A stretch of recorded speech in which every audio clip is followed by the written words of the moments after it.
Good afternoon, 5th grade.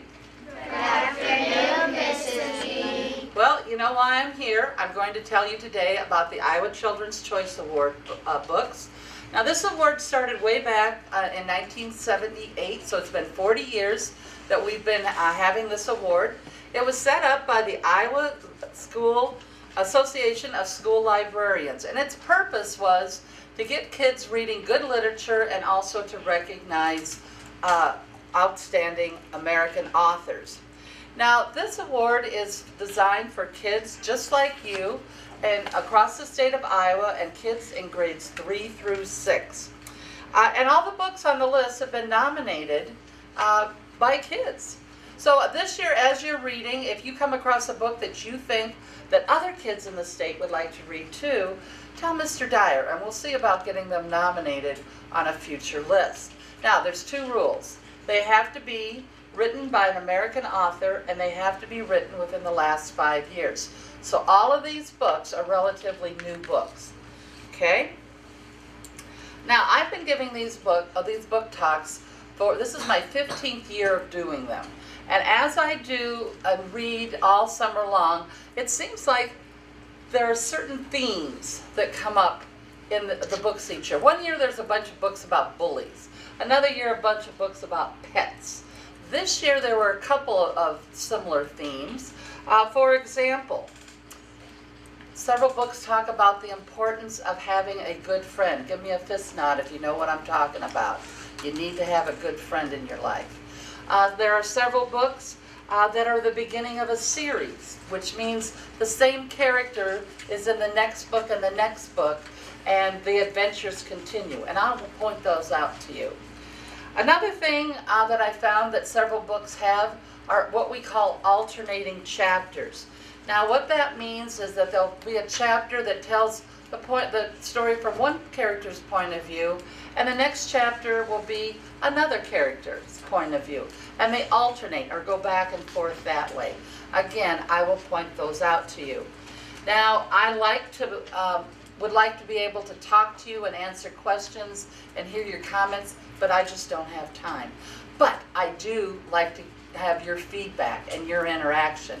So, if you hear a connection that you have with a book, you guys know the symbol, you take your 2 fingers like this, hook them together, and then you'll show me that you have a connection with that book. I'll be watching for it.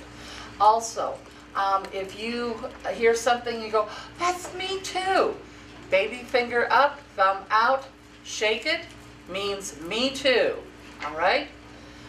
One more thing, we started this last year. I need your help on some of the book talks. And if I put my arm out like this, it means read the book to find out. So, if I put my hand out like this, how are you going to respond? Read the book to find out. Perfect. Okay, and I won't do it with everyone, but there are several there that works for that, that part of the talk. Now, with your bookmarks, if you haven't done so already, would you put your name on the back of your bookmark? And also, would you put your homeroom? And as I'm talking, I'm going to go right down the list. And they are arranged in alphabetical order by title. And what I'd like you to do is if you hear a book that you're interested in reading, I want you to put a little star by it. Think, oh, that sounds like a good one. Or if there's a book that you're thinking, I just can't wait to read this book, I want you to draw a circle around it.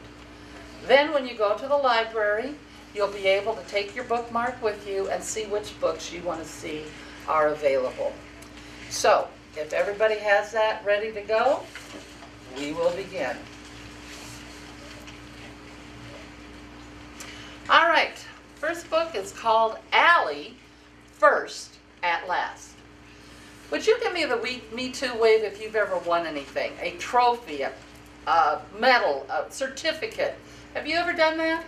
Well, if you have, you are ahead of Allie because she hasn't won anything, and it's driving her nuts. Now, it doesn't help that the other members of her family are very talented, but Allie, not so much. For example, her little sister's in TV commercials. Her brother is a star on the soccer field. Her big sister's very smart and has started a tutoring program. Her mom is on TV. She's the news anchor for the local TV station. And Grandpa is a war hero. He has received the Medal of Honor from the President of the United States.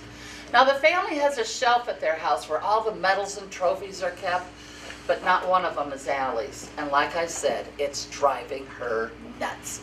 She wants to come in first place at last. And so she's made it a priority. She's going to win something. And it consumes her life to the point that it's affecting her friendships at school and her family life at home. And we start to wonder, does Allie have her priorities straight? Should winning really be that important? Something to think about. My next book is called Brave Like My Brother, and it is a little different format because it is a series of letters. The whole book are letters. The two brothers wrote back and forth to each other during World War II. The brothers' names are Joe and Charlie. Now, our author tells us at the end of the book, if we want to learn more about World War II, we should read the letters that have been preserved. We should read them to learn what the stories are of these soldiers from the letters that they wrote home to their families. The author has read many of these letters, and he has included some of these stories in his book that I have for you today. Joe, the older brother, has written most of these letters, and he writes home and tells about the hardships of war. There's an exciting part where he's chosen to go on a secret mission, and it involves a spy and a very special dog. Now, if we read between the lines, if we infer, we can figure out what's happening to Charlie back in Ohio. And we learn that Charlie is having trouble with bullies. And Joe isn't around to help Charlie out anymore. But Charlie vows he's going to be brave like his brother. And I think you're going to be very impressed with the clever way that Charlie comes up with how to deal with these bullies. If you'd like to learn more about World War II, I would recommend this book. Raise your hand if you've ever heard of our next author, Derek Jeter. Has anybody heard of him? Derek Jeter is a very famous baseball player. For 20 seasons, he played shortstop for the New York Yankees. Now, when he was a kid, just about your age, he knew he wanted to be a New York Yankee. When an author writes about himself and tells the story of himself, it's called an autobiography. Fist nod if you've heard that word before. All right. So this is what Derek did to reach his dream, to make his goal of becoming a New York Yankee. Mom and Dad are very supportive of Derek, but they also know that it's going to take a lot of work to become a professional athlete. And so they draw up a contract and to help him stay focused. And on the contract, there are 8 things that Derek agrees to do when he signs the contract.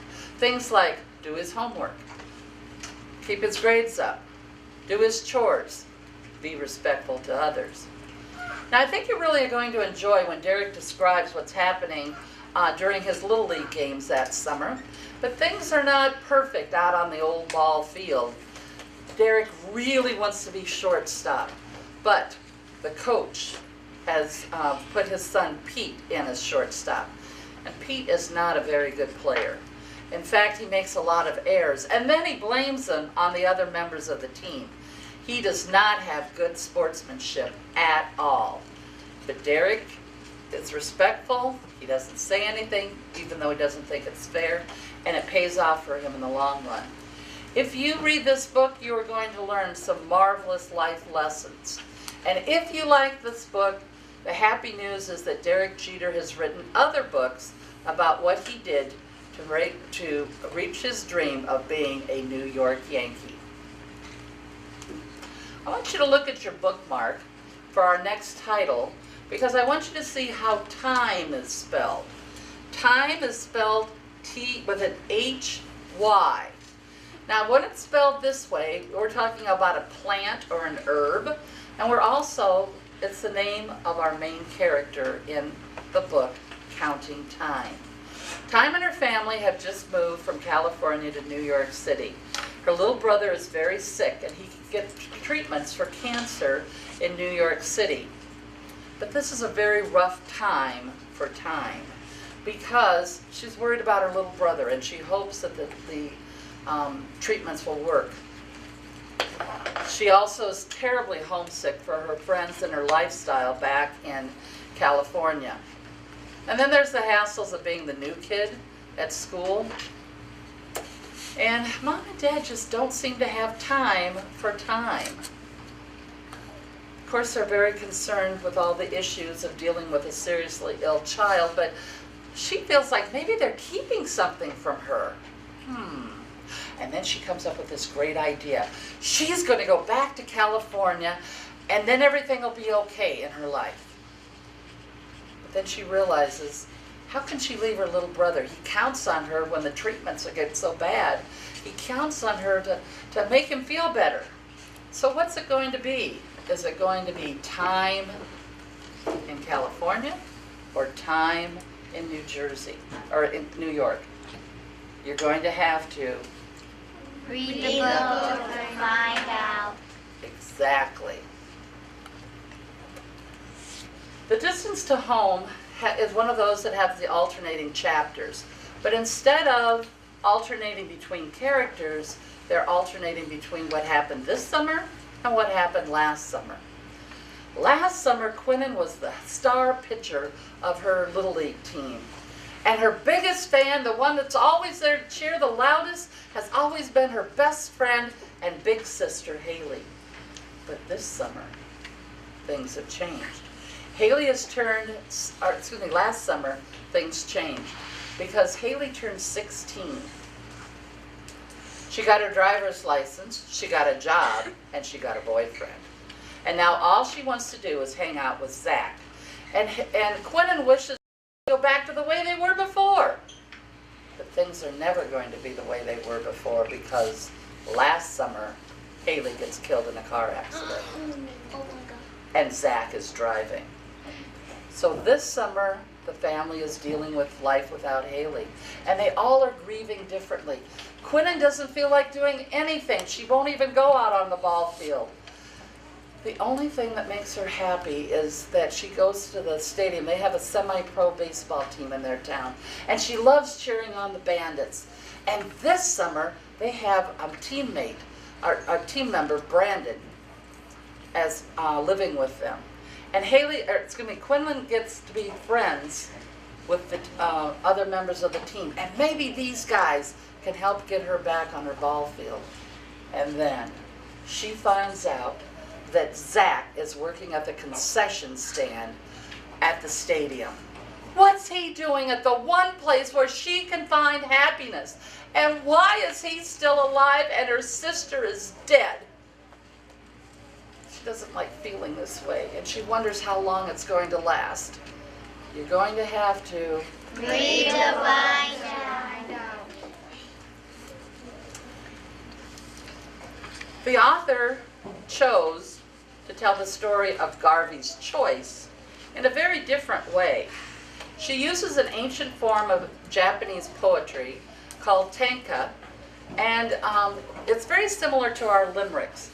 Each verse contains 5 lines, and each line either has 5 or 7 syllables in it. Very similar to our limerick, as I said. Now this book is not going to take you very long to read because each page only contains 1 or 2 verses. And besides that, it's a skinny little book. Garvey's dad just does not get him at all. Garvey's dad wishes he was more athletic and they could go out in the backyard and throw the football around. But Garvey's kind of on the chubby side to the point where the mean kids at school call him fatso and dump truck. Garvey'd rather do math or read books about space exploration. And he's just discovered he has a marvelous voice that other people enjoy listening to. And he's joined the glee club or chorus at their school. But he wonders, will he and his dad ever be able to connect? You're going to have to. Read the book to find out. Our next author, Kirby Larson, has written several books about special dogs who lived in the 1940s during World War II. Now, one of her former books, Dubuque, was on our Iowa Children's Choice Award list. And I don't know, has anybody read this book? Some of you have. This one won for the whole state as the favorite book of Iowa kids a couple years ago. I would highly recommend it. But back to Liberty. Our main character's nickname is Fish because he likes to go swimming so much. And Fish likes to invent things and build projects in his backyard. He lives in New Orleans with his older sister. The mom has died and Dad is off in Europe fighting during World War II. Liberty is a stray dog who's roaming around the streets of New Orleans. She's very skittish and she's very fearful of people. But when Fish sees her, he realizes he would like to help her. So he designs a contraption to lure her into his backyard, and it works. And pretty soon, Fish is the happy owner of a dog. But Liberty is still kind of fearful. And one day during a thunderstorm, she gets spooked and she takes off running. And Fish soon realizes that he's going to need help to get her back. And so he enlists the aid of his next door neighbor, Olympia, who usually screws up things for him, and an unlikely new friend by the name of Eric, who just happens to be a German prisoner of war. If you like dog stories, this would be the one for you.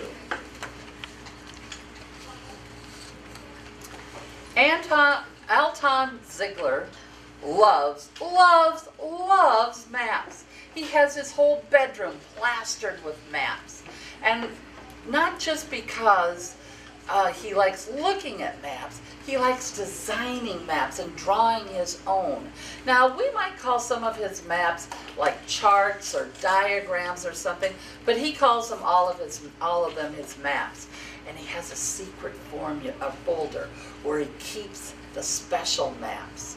And in that folder, you'll find things like a map of his teacher's brain, a map that notes the time that the principal says during the morning announcements, and a map of the lunchroom where all the cool kids sit and all the dorks like Alton sits. Well, he knows that if anybody sees these maps in his secret formula, there could be dire consequences. So he doesn't let anybody look at the secret folder. But one day, he decides he's going to show a potential new friend that folder. And when his new friend Quint sees the picture of the teacher's brain, he starts laughing so hard, he about falls off the chair.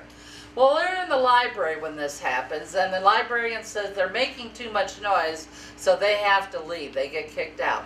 And in their hurry to leave, he leaves his folder behind. And he looks all over for it later, but he can't find it. And then the notes start to arrive. And it seems that someone has found his folder, and they are keeping the maps hostage. And unless Alton does exactly what the map napper tells them to do, the maps are going to go public. Oh no! Well, the first thing one of the first things the map napper says to do is to go tell the principal that she says too much on the morning announcements. What's he going to do? Oh, Alton is definitely caught in a map trap. What would you do? How would you feel If you found out that every adult in your life, including your parents, have been lying to you your entire life. Your entire life. Well, that's the situation that 5 kids find themselves in our next book called The Masterminds. Now, this, as you might guess, is a book that has alternating chapters because we hear what's happening in the story from the 5 kids' points of view. Now, these kids all lived in the little town of Serenity, New Mexico. And you know what? Nobody's ever left town. But why would you want to? I mean, it's the perfect place to live. There is no crime. Nobody lies or cheats. Everybody has a swimming pool in their backyard, a swing set in their backyard. It's the perfect place to live. Why would you want to leave? Well, one day Eli and his best friend Randy are out riding bikes, and they get to the edge of town, and Eli starts feeling really, really sick. And he thinks he's going to die, but he doesn't. And then begins a series of events with very, very disappointing and disturbing discoveries. Like, for example, they find out that the factory in town where most of the parents work isn't a factory at all. There's no machinery inside. Their internet is giving them wrong and edited information.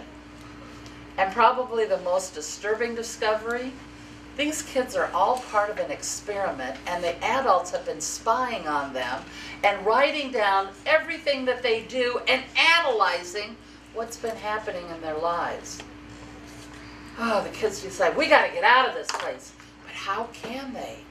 Because they're basically being held prisoner by their own parents. And we wonder, what's going to happen? And who are these masterminds? You're going to have to read the book. And you know what? The happy news is this is just the first book of the series. There's more books with more adventures for the kids. And maybe we'll find out who are these masterminds. In A Million Ways Home, you're going to meet Poppy Parker. And she has a wonderful life. She lives with her grandma because mom and dad have died. And it's just a wonderful time, you know, grandma and Poppy. And then grandma gets sick, and she has to go to a nursing home to get better. And Poppy has to go to what's called a child center, and she hates it there. And she just knows, if she could talk to grandma, they could figure out a way that they could live together again and everything would be perfect once more. And so she takes off without permission, and she goes looking for grandma's nursing home, and she gets hopelessly lost. So she stops in a gas station to ask for direction at the convenience store, and it proves to be the wrong place at the wrong time. Because just then, a bad guy comes in, and he's going to rob the place, and he ends up shooting the clerk. Poppy is the only person who can identify this bad guy. And until he is caught, the police decide the safest place for her is to stay with the police detective's mom. Her name is Marty. And one good thing about staying with Marty is that Marty works at the animal shelter. So Poppy gets to go along and do some volunteer work out there. And while she's working there at the animal shelter, she meets Gunnar, this beautiful German shepherd, whose future is very uncertain. And Poppy realizes, you know, my future is kind of uncertain too. What if they never catch this bad guy? What if they do catch this bad guy? Is she going to have to go back to the orphanage? Can't she get grandma out of the nursing home? Oh, there's just so much going on in her life. Very uncertain future. And you're going to have to Read the book to find out. To see what happens to Poppy and Gunnar. Hey, are any of you guys in 4-H? Raise your hand if you're in 4-H. Okay, then you have a connection with our next book, Moo. Sharon Creech tells us that she was inspired to write this book after watching her granddaughter show calves at the county fair as part of her 4-H project. This is a story about Rena and Luke and their parents, and they've always lived in the big city. But then mom and dad lose their jobs. And they decide they're going to start over and they're going to move to a little town in Maine. Well, once they get there, they meet their neighbor. Her name is Mrs. Falala. And Mrs. Falala is kind of an elderly, eccentric lady. And she says to them, you know, I'm going to need some help with my animals. I have a pig, a parrot, and a cat, a snake, and I have this ornery old cow named Zora, and she is an Oreo cow. This is a picture of Zora on the front. Well, Mom and Dad think that Rena and Luke would be the perfect people to help out. And Rena and Luke are going, what? We're city kids. We're scared. We're scared of animals.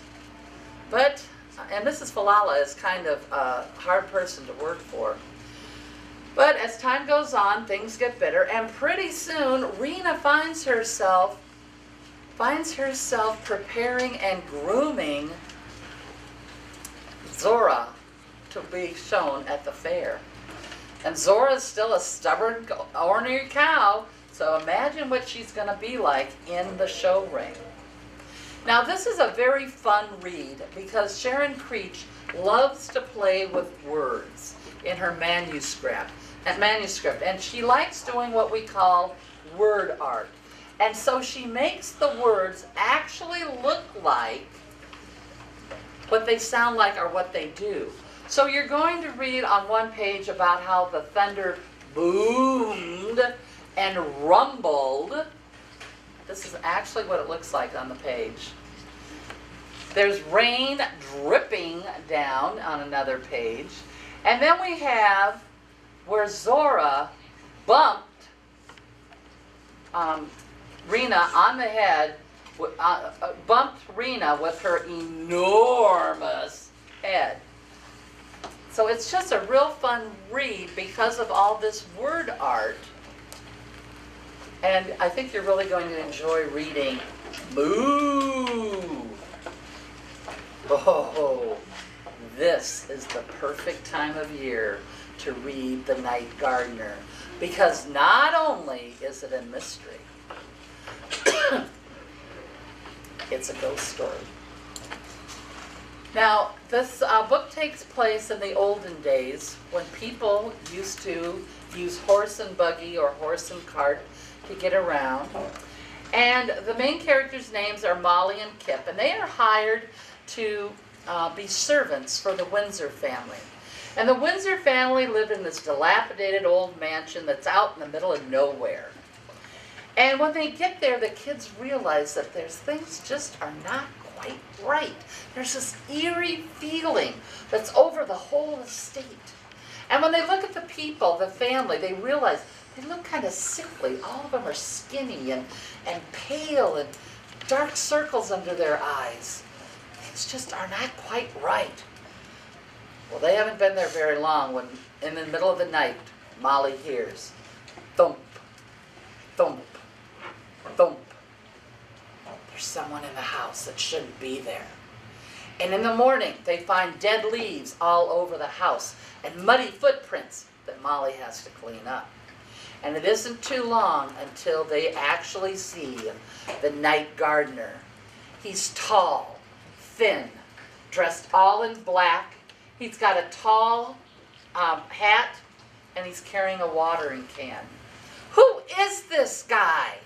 Where did he come from? What does he want? And why is he so interested in that spooky old tree out front? Biggest question of all, how do we get rid of him? You're going to have to Read the book to find out. Our next book is called Ranger in Time, and then the next part of the title is Rescue on the Oregon Trail. Ranger is this beautiful golden retriever.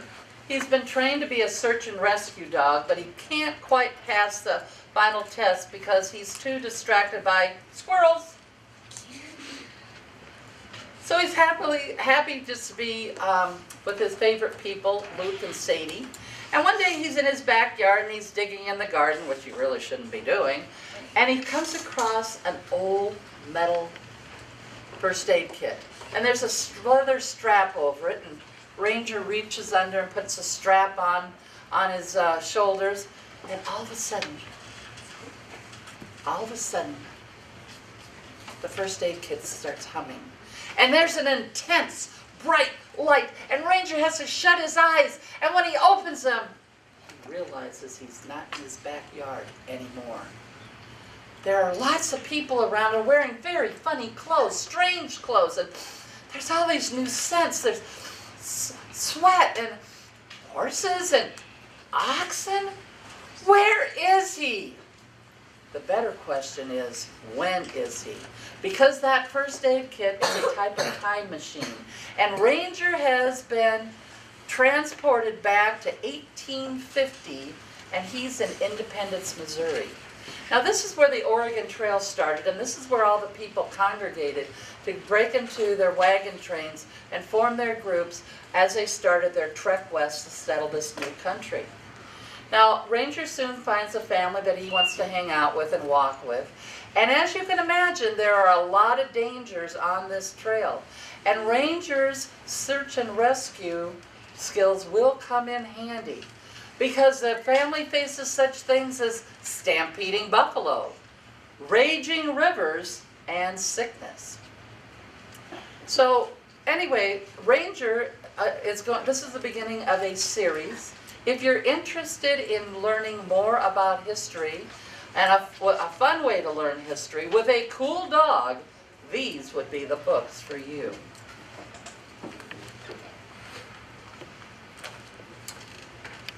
September 11th, 2001 was a very sad day in our nation's history.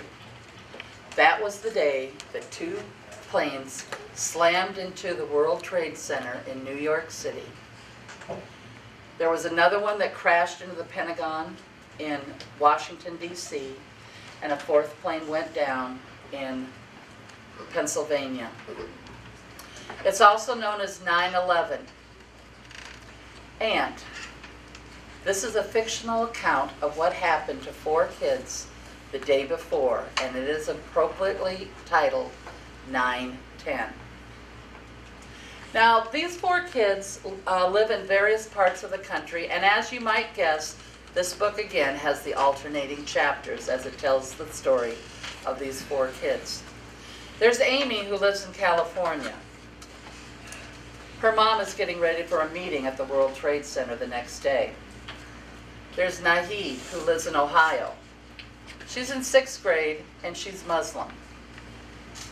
There's Will, who lives in Pennsylvania, and he lives very close to where the fourth plane went down. And his family has already suffered a major tragedy in their lives. And then there's Sergio, who lives in New York City, and he's good friends with a firefighter.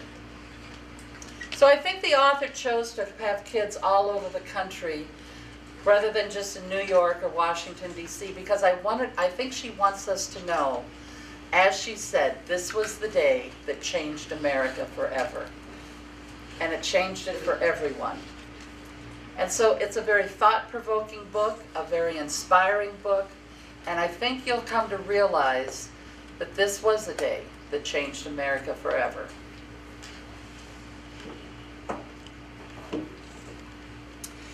In the Sasquatch Escape, you're going to meet Ben. He's going to go spend the summer with Grandpa and in his little broken down old little town of Buttonville. And Ben thinks he's going to have the most boring vacation ever. But boy, he doesn't know he's in for the adventure of his life. And it starts on the way home from the airport. Ben looks out of the car and he looks up and he sees a shadow go across the sky. It's a dragon. And Ben soon finds out that he and we all live in what's called the known world. But then there's also the imaginary world. Because in the imaginary world, you're going to find such creatures as Sasquatch, or Bigfoot, fairies, and dragons. And did you ever think, what happens when these creatures get sick or need a doctor? Well, it's Dr. Wu to the rescue. She is the imaginary veterinary. And she has decided she's going to set up a secret hospital in the old button factory on the edge of Grandpa's town. Well, Ben and his new friend Pearl rescue a baby dragon from the mouth of Grandpa's cat. And instinctively they know to take the dragon out to the button factory. The door is opened by a very mysterious Mr. Tabby, who is so excited to see the baby dragon again. And as he's rushing it back to the exam room, he turns around and says to Ben, would you please throw the deadbolt on that door, please? Well, Ben tries, but it's an old deadbolt and rusty, and he can't quite get the job done, but he makes sure the door's shut, and that'll be okay, right? Wrong! Now that the deadbolt's not there, guess what? The Sasquatch can escape. Oh, by the way, he's at the hospital because he has an infection in his foot. Well, Mr. Tabby is so upset, and he says, okay, it's your fault he escaped. You have to go get him and bring him back. What? How are Ben and Pearl going to get the Sasquatch back to the hospital without anybody seeing him? And by the way, what happened to that baby dragon? You're going to have to Read the book to find out. Now, before we move on to the next book, I got to tell you, this book has the most fun illustrations of any of the books on the list this year. If nothing else, I would recommend it just to see the fun pictures. Also, it's the beginning of a series, and the story about Ben and Pearl continue in the next book, and it starts right after this one ends. So again, it's called The Sasquatch Escape. Save Me a Seat was a very difficult book for me to read because in it there's a character that is a nasty, and I do mean nasty, bully in it. His name is Dylan, and he constantly picks on our two main characters, Ravi and Joe. Now, Ravi has just moved with his family to New Jersey, and from India. And back in India, Ravi was like the smartest kid in his class. He's a star athlete, and he figures in New Jersey, things are going to be the same. But he's in for a rude awakening and a big culture shock. Then there's Joe. Joe has some special needs, and he hates loud noises, and he's easily distracted. He's the perfect target for a bully. And it doesn't help that Joe's mom has now become the lunchroom monitor, and Dylan will come up to Joe and say things like, "Hey Joey, your mommy's here to change your poopy diapers." I know, but that's the kind of things that he put up with. Well, you wouldn't think that these two boys would have anything in common except that they're getting picked on by Dylan. But then the boys realize that if they work together, they might just be able to teach Dylan a lesson that he will never forget. And I love what it says on the back of the book. A new friend could be sitting right next to you. Save me a seat.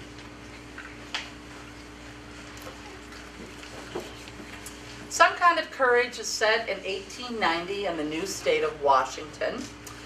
And Joseph and his family are homesteading out there. It's mom, dad, and the little sister, Katie. And then tragedy strikes. Mom and Katie get sick, and they die of typhoid. Dad is killed in a wagon accident, and now Joseph is all by himself. The only thing that he has left is his beloved horse, Sarah.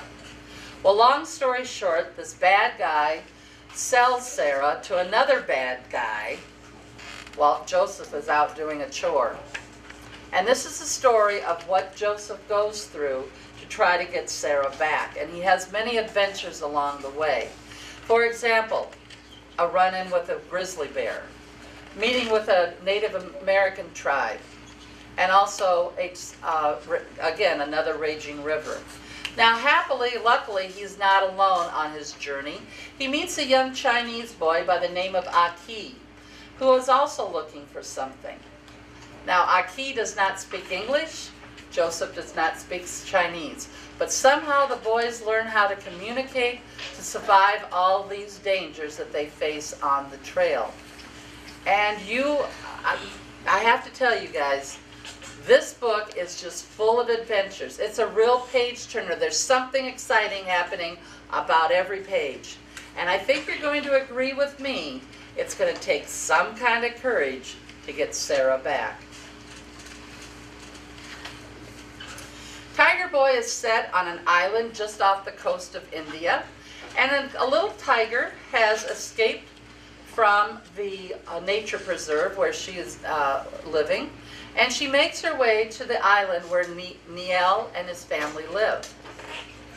Now this is a dangerous situation because the family is very concerned that, or the islanders are very concerned that the mama tiger is going to come looking for her baby, and these Bengal tigers have been known to kill people.